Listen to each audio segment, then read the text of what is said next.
As an entrepreneur, if you don't understand the concept that you get paid last, you will never be great. You will never be great. As an entrepreneur, if you don't understand the concept that you get paid last, you will never be great. Because that means you in it for the money. Bruh, listen, I'm gonna tell y'all, money is just the measurement of the purpose. Whenever I build a house and sell it to somebody, God cares about the roof that I put over somebody's head. And the money is the measurement from that, of how great I did that. I'm gonna be honest with you. God ain't really stunting how much money you made. If he was, it wouldn't be all these bad people out here getting millions and millions of dollars. At the end of the day, money is just the byproduct, you know?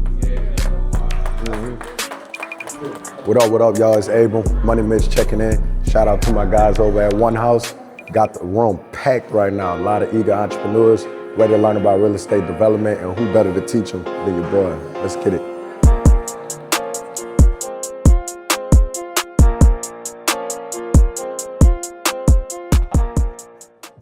Hey, look, I don't know who need to hear this, but the goal is freedom. The goal ain't to build a job for yourself. The goal ain't to distance yourself away from the people you love.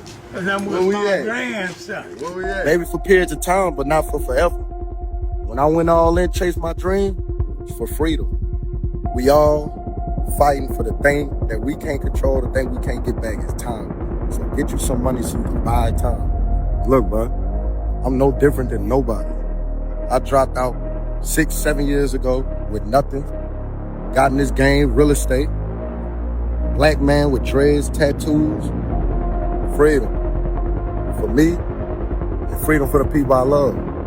That's what it's about.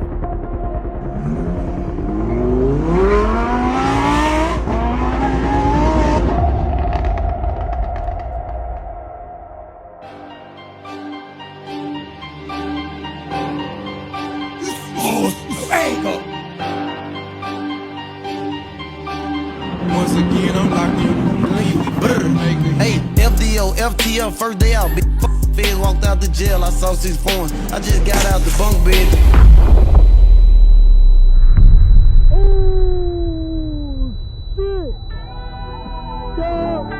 Fuck it! Playing! Find my confidence cause I'm that nigga, no debate. And I face the consequence for always handing out my plate. I was working around the clock, I told my bitch I'm gonna be late. Real hustler, I lost 7 figures, now I'm having 8. Yeah, now I feel like Jay the Blueprint. Now I'm in LA in new whips, riding in the land with 2 sticks.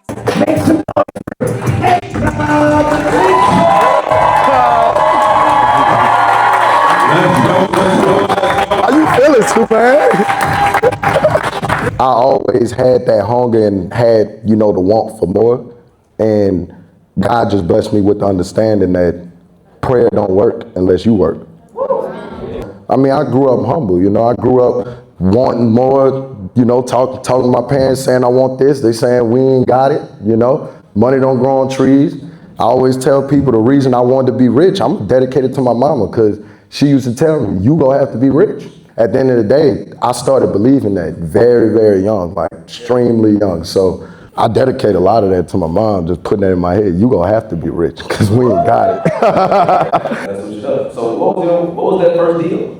What was that first time you was like, okay, real estate, I can get rich from real estate? The first deal. Yes. How did that work? Man, my first deal, I call it my $10 million check.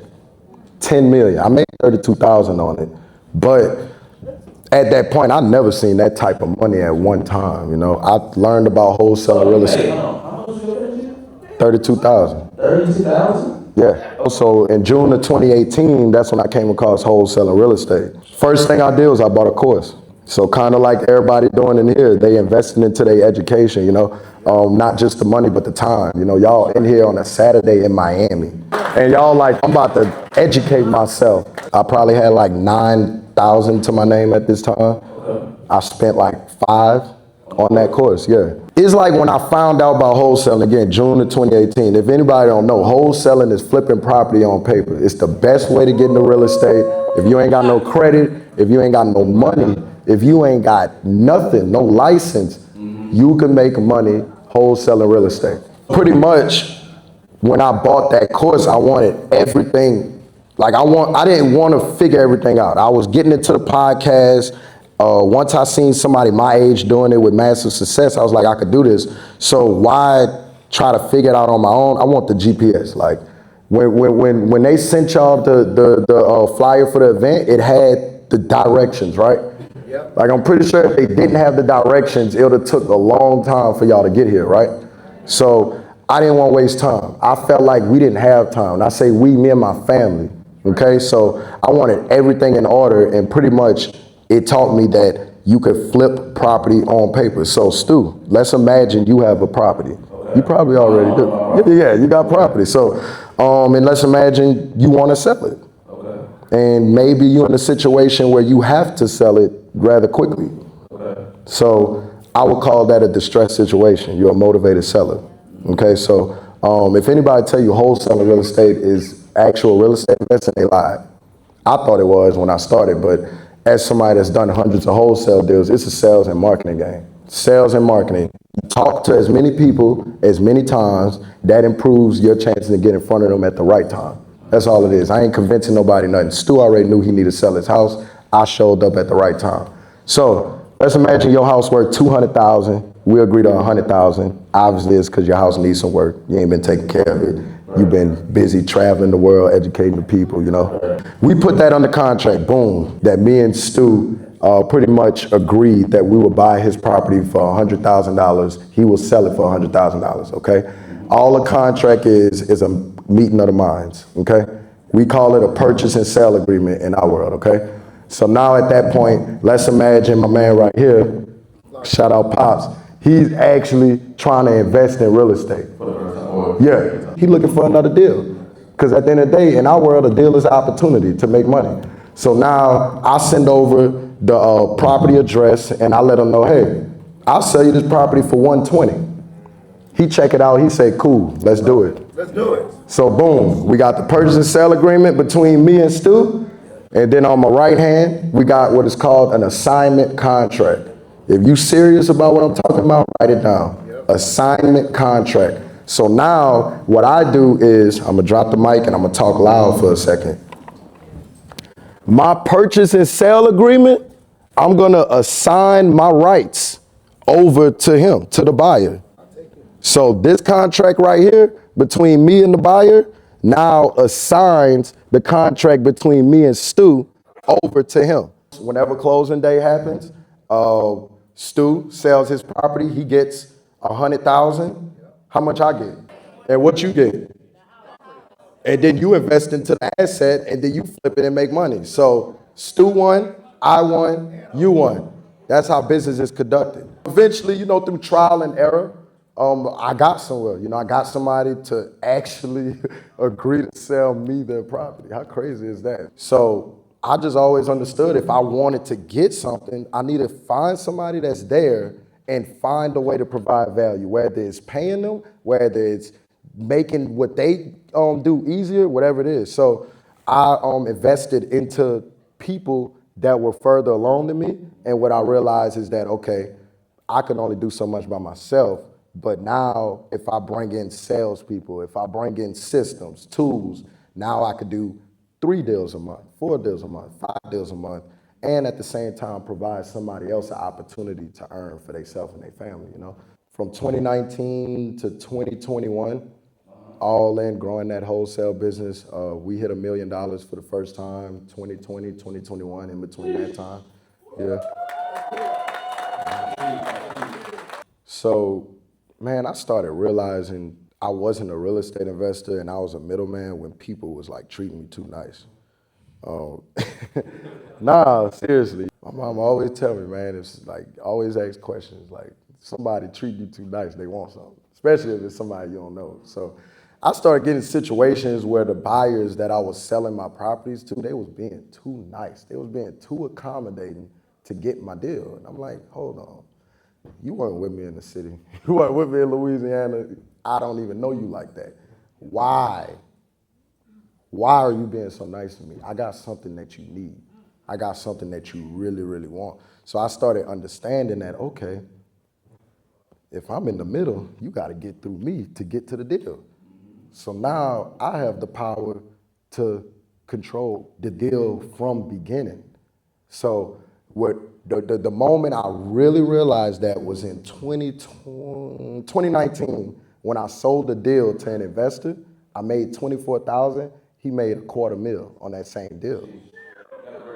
Yeah, he made a quarter mil, so it motivated me too. Like, don't look at situations like that and get mad, be like, he got over on you. It was a good, when we talked about good deals, it was still a good deal for me because I needed that 20K at that time, you know what I mean?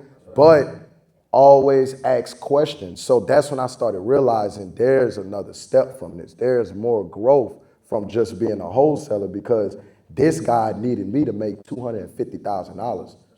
I mean, that right there is enough to eat for the year. You know what I mean? So I didn't transition into actually buying properties and flipping them at that moment. But what I did start doing is whenever I have a deal and I have investors that want it, I started kind of waving that carrot over their head like, hey, I got this deal. I'll sell it to you for a cheaper price if you let me know who the lender is. You know, if you let me know who the contractors are that's fixing the property up, you know. So I started preparing myself in the summer of 2019. So you get the opportunity to watch the deal. You don't have to take the risk. You don't have to sign on the dotted line. You don't have to pay the interest payments. But now you get to watch the principles of the deal. I made 24,000 and got to watch him make 250. Some people look at it like, I only made 20,000 and he got over 250. You stuck right there. Because I looked at it like, bro, I just sold at that point 20, 30, it's going to always be a deal. It will never run out of deals. Never. Because at the end of the day, what did I say? The situation, let's see who was really listening. What situation he had to be in for us to make a deal? Distress. Will stress ever go away? Never. So as long as we got stress, as long as we got life, as long as we got situations, there will be an opportunity for you to help somebody. You know what I mean?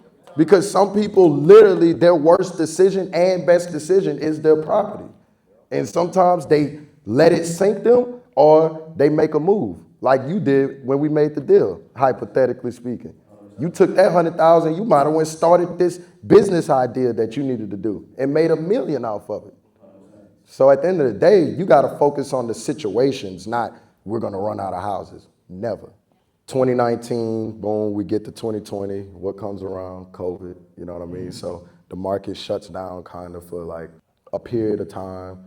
I actually went broke the end of 2019. I hit zero, like did 100,000 real estate, went down to zero, start back up from scratch. COVID come around, I'm like, damn, this might be over. I might gotta go back to college. March comes around, 80K, April, 80K, May, 80K, boom. I got some cash, we're in 2020, I'm feeling good, we moving. August 2020 come around, that was when I bought my first flip.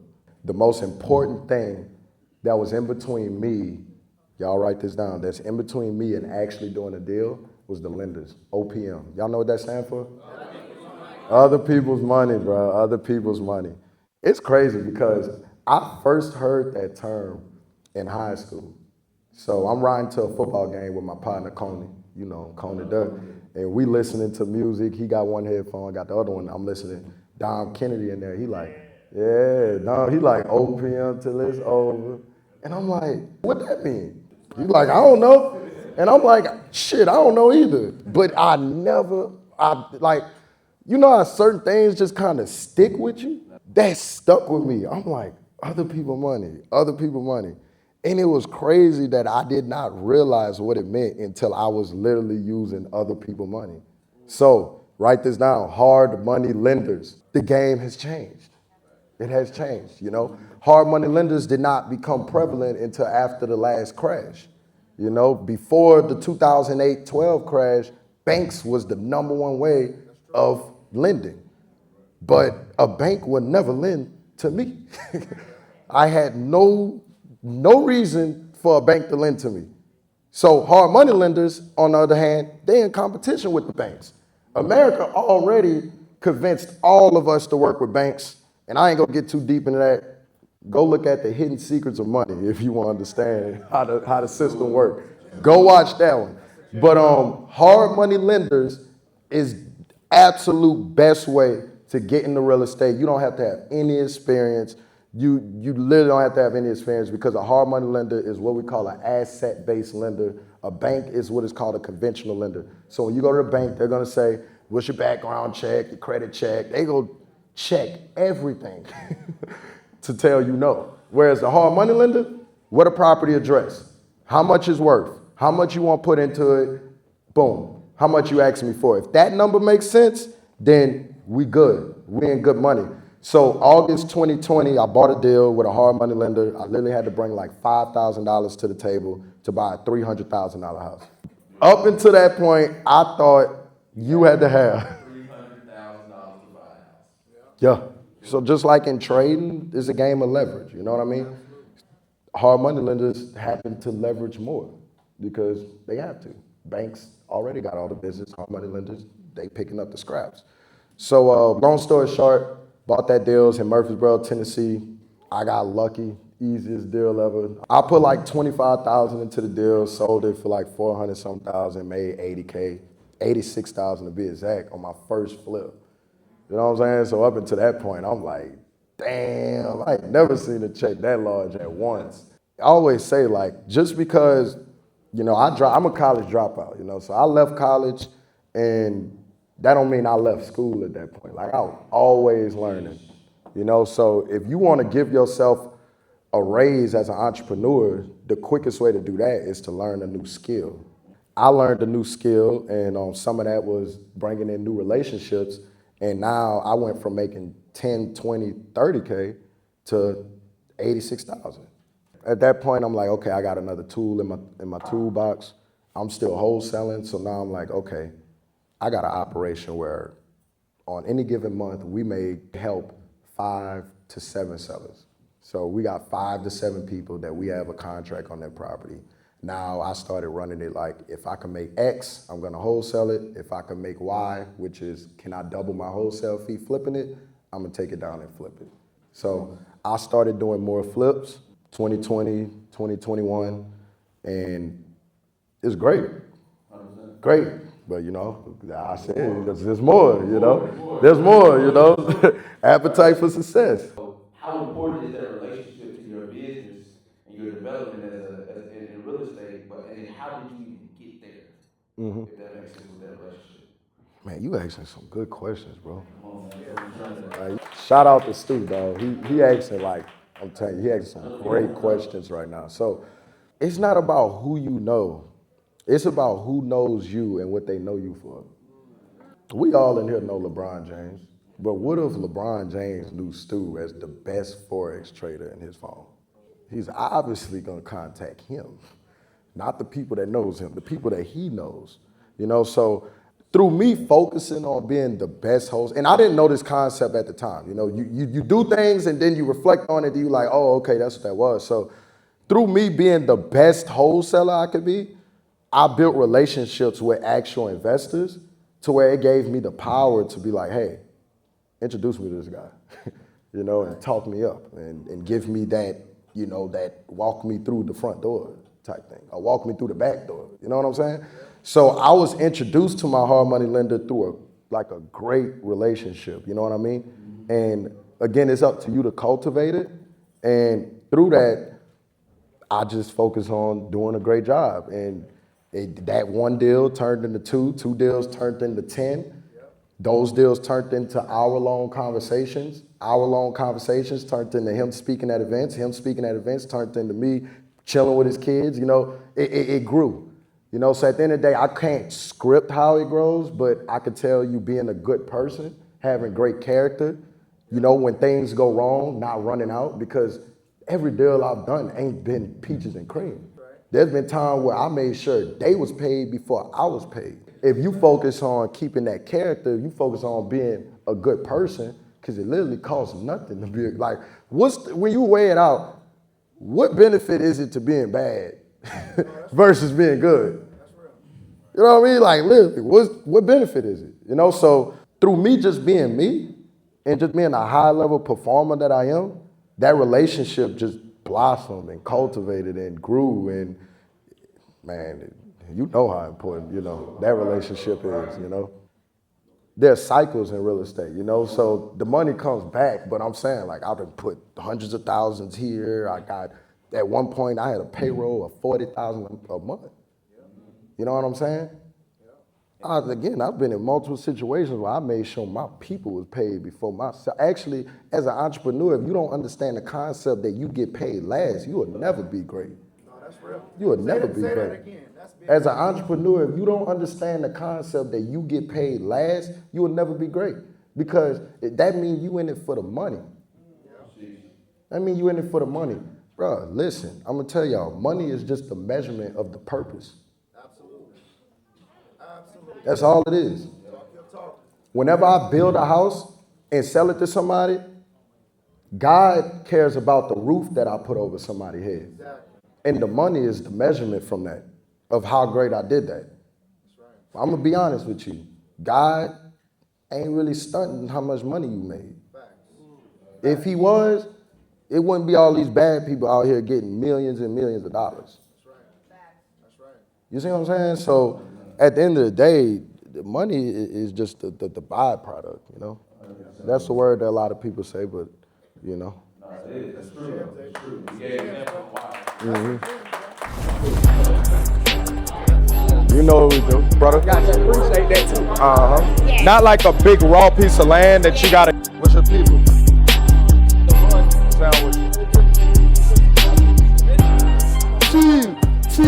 Shout out to them on the cameras, man. He came through. Yeah.